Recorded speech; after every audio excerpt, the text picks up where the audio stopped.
On this episode of the Psychic Jam, we are talking about being service to others.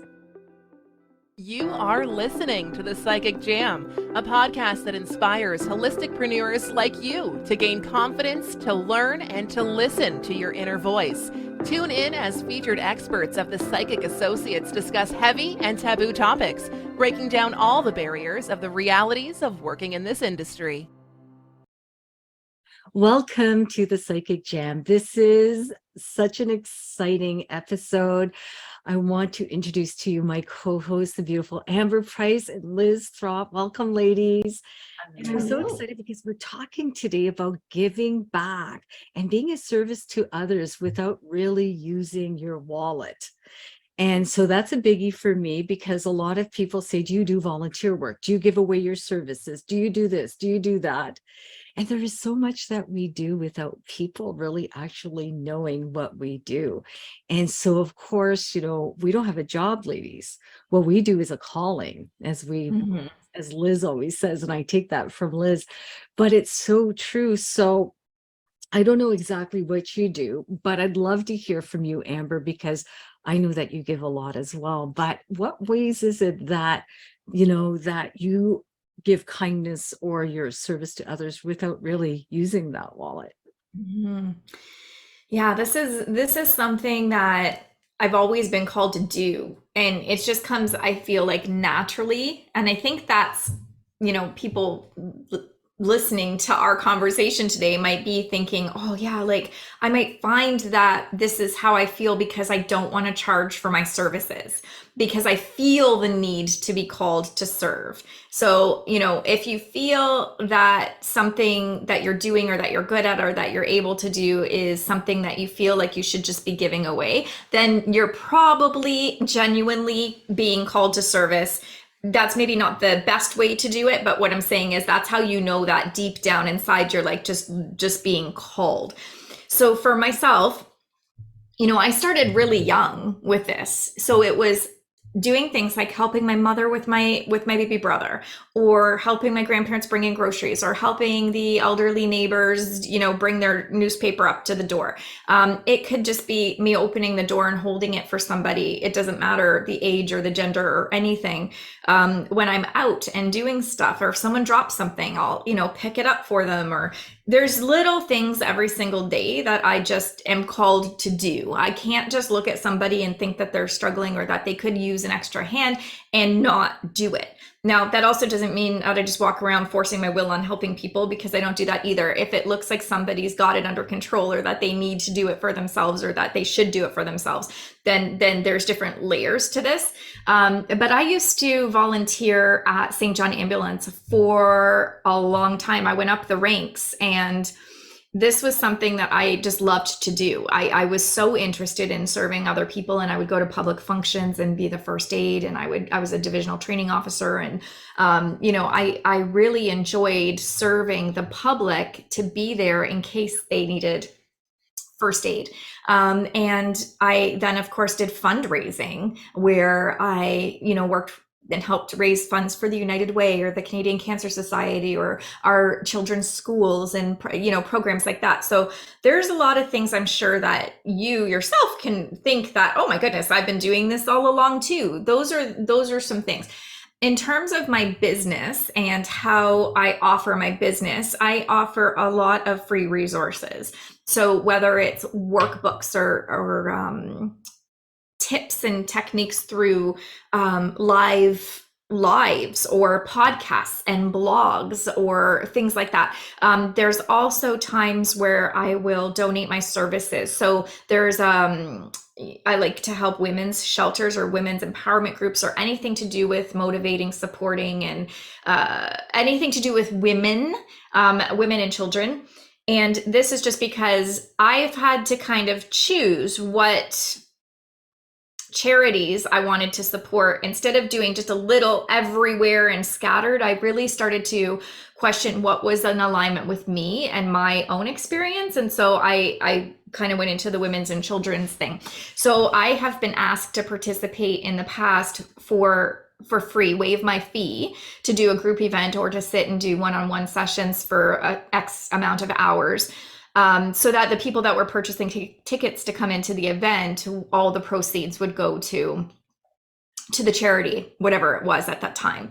So I like to do those kinds of things. For a long time, I love. So I would offer, gift certificates for people's stag and does or things like that, so that people could raffle off, because I know how hard it is to start out when you're just trying to, make a go out of being in love and young and whatever, or even when you're, 80 and you're starting to reassess love and get that into your life again. So there are things that I feel compelled to do, and there's sometimes they switch. Sometimes I offer things and sometimes I don't, and sometimes I feel like there's a new thing I should be doing. And but I feel like the biggest thing is my time. So if I'd rather give my time and energy to something versus giving money to it, because I think at the end of the day, there's just so many people that are in need of extra hands or extra help to do this. A lot of my events that I have that are around the holiday season, I do, ask people, if you're coming to an event of mine, if you feel compelled, please bring, something for Project Share, a non-perishable item for Project Share or something like that. Or proceeds of my tickets or proceeds of something that I'm selling will go to a certain,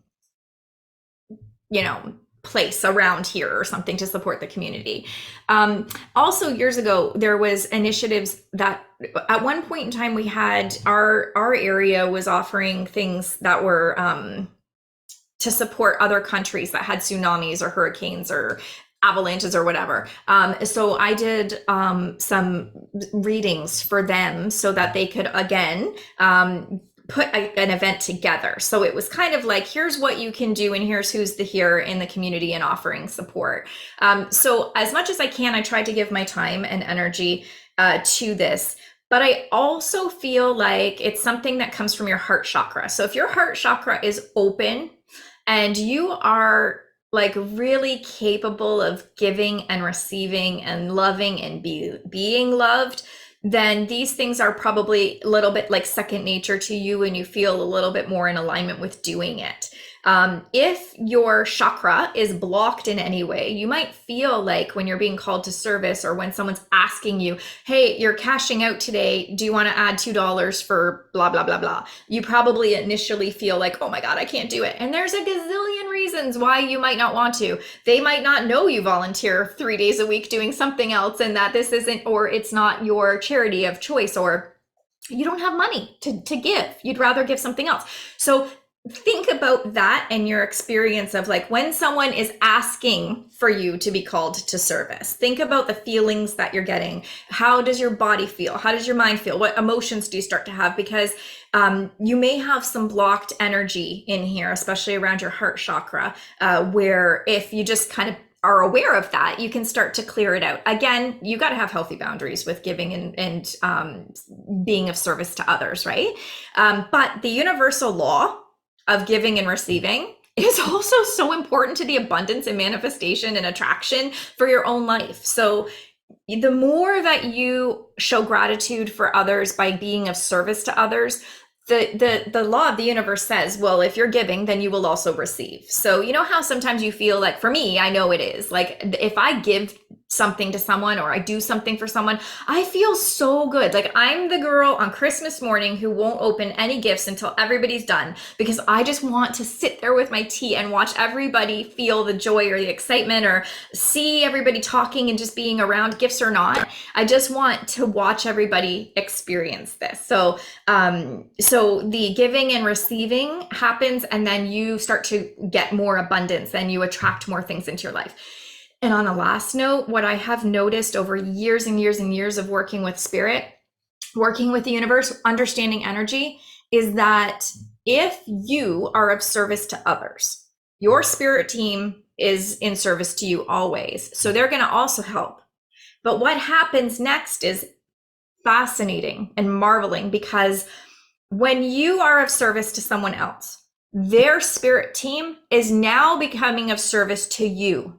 Meaning that if you have helped someone in such a way that has profoundly affected their course, their purpose, their life mission, their life in general, their spirit team is now part of your, in essence, in pieces, in moments, in purpose, part of your energetic spiritual team. So now, instead of just having your spiritual team, which is super powerful stuff, not to like make anything less of this, but now you have all these other people that you've helped, pieces of their spirit team that's also helping you, because the universe wants you to succeed. They want you to be here for love. They want you to be here for giving. They want you to also receive and experience joy and the gift of being in receiving mode.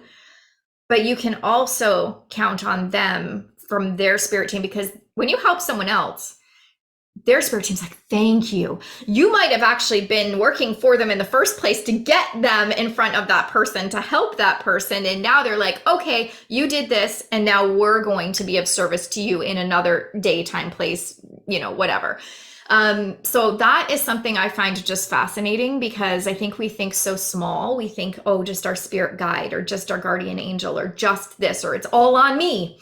Don't think those things. Like, think outside the box, and don't control who's helping you, because you can't control when you're going to be helping somebody else, because you never know when you're going to be placed in that path of the person that you're going to feel you need to be of service to. And I know I'm just called, there's no real reason. I might just feel like you're the person I need to help, or you're the person I can't stop thinking about or needing to assist. So yeah, Liz, I don't know. I kind of went on and on there for a little bit, but no, you covered such you covered so many angles of being of service, that you gave so many great tips. Like I match the majority of what you say, and the only other thing that I would want to add to that is check your energy. Yeah. Your energy, guys, because there's a book that was written and you guys are going to kill me because I can't remember the name of the author, but the title of the book is The 5 People You Meet When You Go to Heaven, or The 5 People You Meet in Heaven. I can't remember. The same author wrote Tuesdays with Morrie. Amazing author. I would recommend you get this book if you haven't read it yet. And it's all about being of service.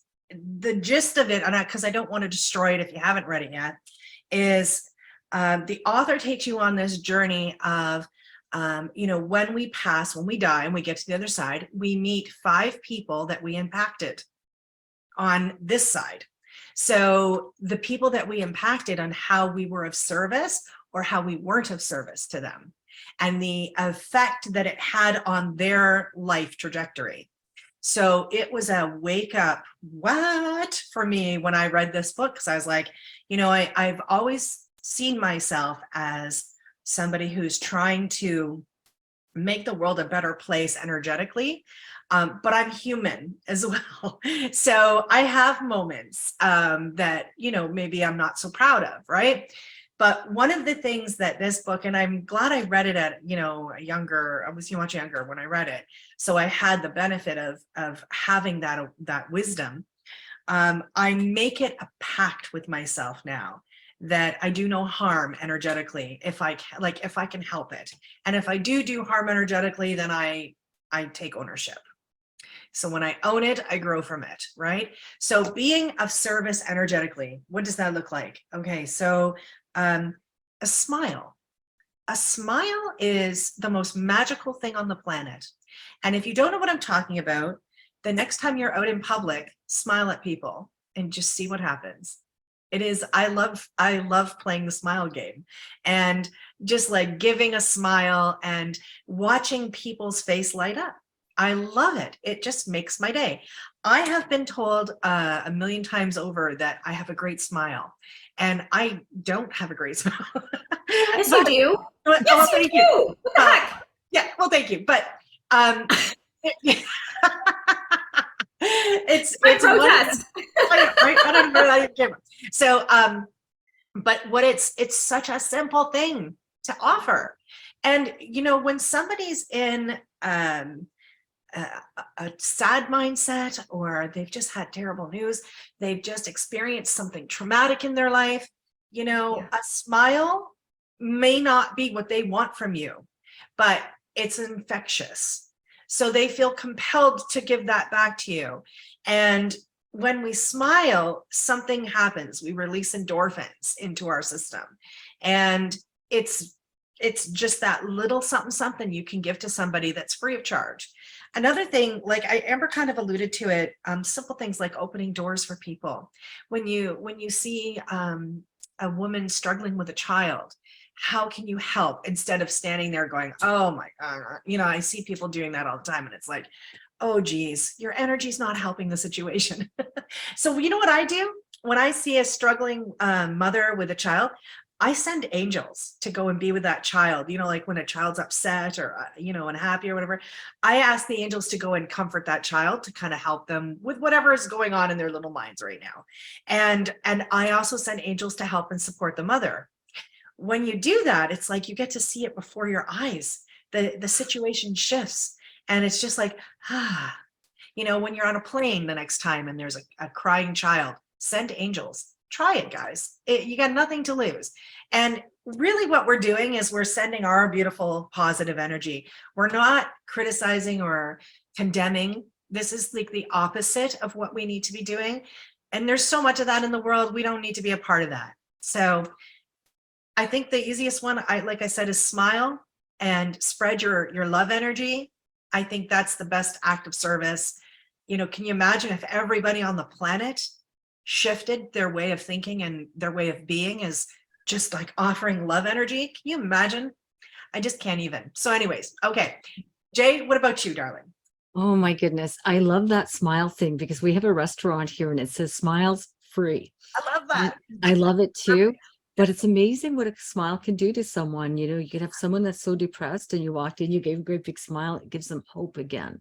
So I think that that's beautiful. So thank you so much, ladies. Like, I do a couple different things when I'm, giving without having to use my wallet. So I do missing persons. So once in a while, if I have time and I'm really feeling something, why hold on to that feeling? Why not just share it? So I share it with people. And it's, the last time I actually never had this happen before, but last week I received a letter from the person that was missing just recently, saying, thank you so much for giving hope and courage to my family.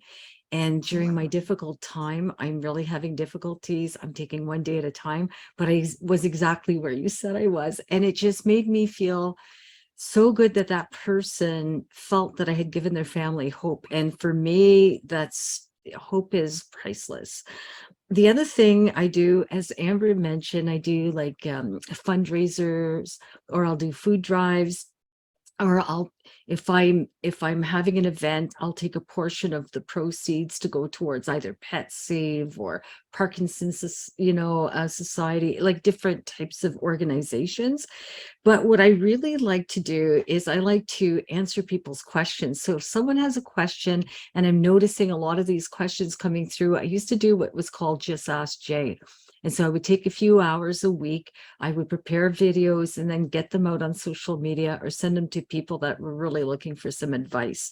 The other thing I do is J Live. I do Tuesday evenings on Facebook, and I do readings for people, or I give them information about spirit. And I really love doing it because it brings the community together. And when people have no more fear, they can really grow. So for me, that's kind of my way of giving back, is to educate people in a positive way and to give them tips on how they can better their lives through spirit. The other thing I do sometimes is I'll just do a 2-for-1 special, or I'll do like different things and just to kind of help people out. Sometimes I have contests, and contests, like, people don't realize it costs you money to do contests. And so you're paying money for the ads, you're paying for this and that, and then you're also giving of your time. But I think Amber said it so beautifully, is that time is worth so much. It's not the dollar amount, it's really just making the time for people, because this life has been so difficult last few years with everything that we've undergone, and people are really stressed out and people are in mourning. And so the thing is, we help every day with just the things that we tell people, and the emails that we respond to are just, like Liz said, just that smile. We give people so much courage to continue living, through whatever difficulties they're going through. Ladies, this is such an amazing topic, and I really, really enjoyed everything. And we're all sparkly today, too. I don't know if you out there have noticed that we're all really kind of sparkly, but Oh my goodness, I just remembered the name of that author. oh, yay. Sorry, Mitch Albom. Mitch Yeah. Albom. Yay. And did you look I for looked it up because I was going to say, they're going to want to know.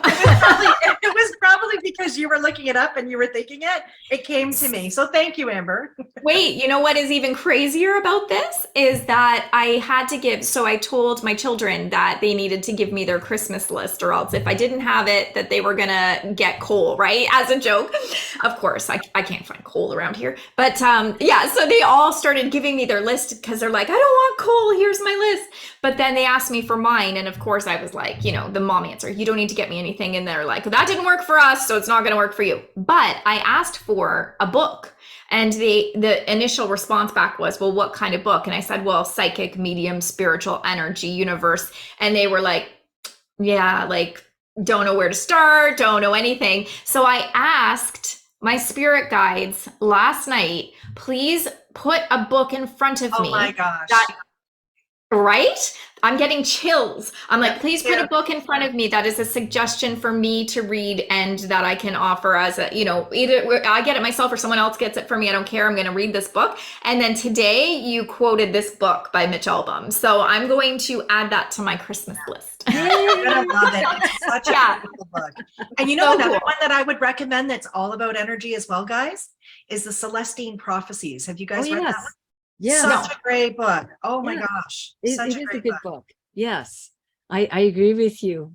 Oh my God, we could go on forever. Yeah. But Liz, I'm writing my Christmas list. I'm so happy we all showed up here with sparkles, and Liz always said, stay shiny. So here we are, we're very shiny.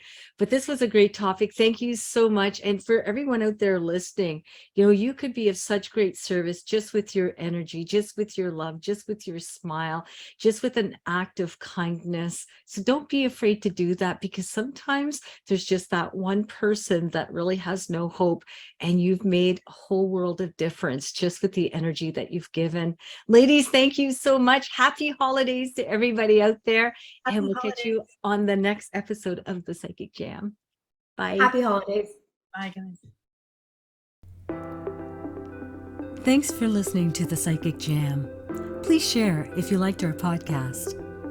For more information on our services, or if you'd like to be listed on our directory, please visit thepsychicassociates.com.